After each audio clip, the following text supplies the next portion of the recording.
Sinabi ko at hindi kayo naniniwala. Mga kaibigan, mga kapatid, narito na naman ang inyong lingkod, Father Bob, isang paring Carmelita. Purihin natin si Jesus, Maria at Jose. Ngayon ay araw ng Huwebes at nasa 13 araw na tayo sa buwan ng Mayo, 2025.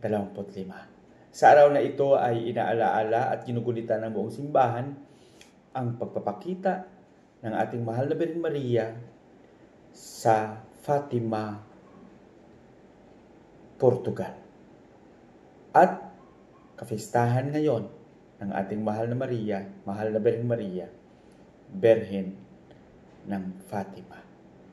Mga kaibigan, sa araw na ito, ang ating Ebanghelyo, araw ng Martes, ay babahagi sa atin ni San Juan, Kapitulo 10, versikulo 22 hanggang 30. Maraming mga pag-uusig ang naranasan ni Jesus sa mga tao, lalong-lalo na sa mga nasa kapangyarihan, sa mga pari ng mga Hudeo, at sa mga iilan na talagang naghahanap ng paraan kung paano nila masiraan at mabura si Jesus sa kanyang ginagawa.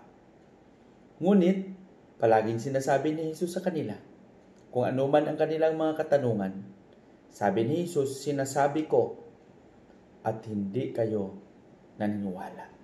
Siguro sa atin sa pagkasalukuyang panahon, marami pa rin sa atin at talagang naghahanap ng mga palatandaan, naghahanap ng mga pangyayari upang para sa kanila ay magpapatibay pa lalo ng kanilang pananalig kay Jesus.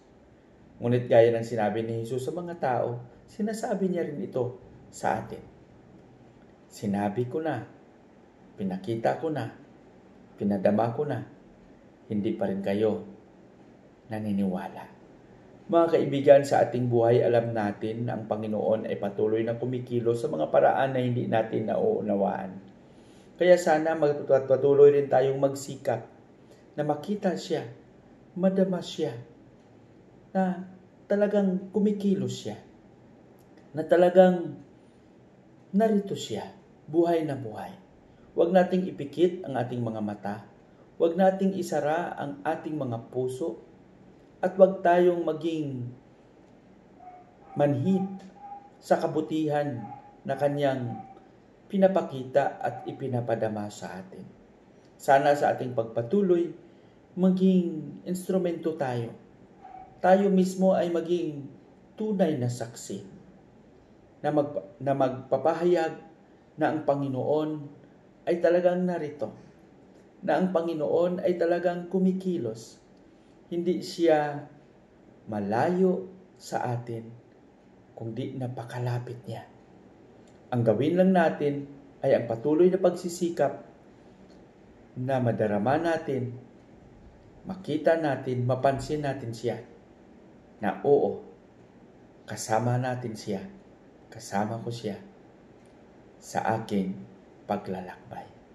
Patnubayan nawa tayo ng Panginoon sa ating panalangin sa ngalan ng Ama, ng Anak at ng Espiritu Santo. Aming Panginoong Hesus, maraming salamat sa patuloy mo na paggabay sa amin. Kahit kami sa aming paglalakbay at sa aming pamumuhay, maraming bisis na bumitaw kami sa iyo.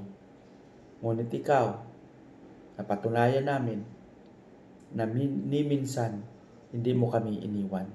Maraming salamat doon. Panginoon, sana mabigyan mo pa kami ng karagdagang lakas, karunungan, upang makita namin palagi ang iyong buhay na presensya na siyang kumikilos sa amin araw-araw. Amen.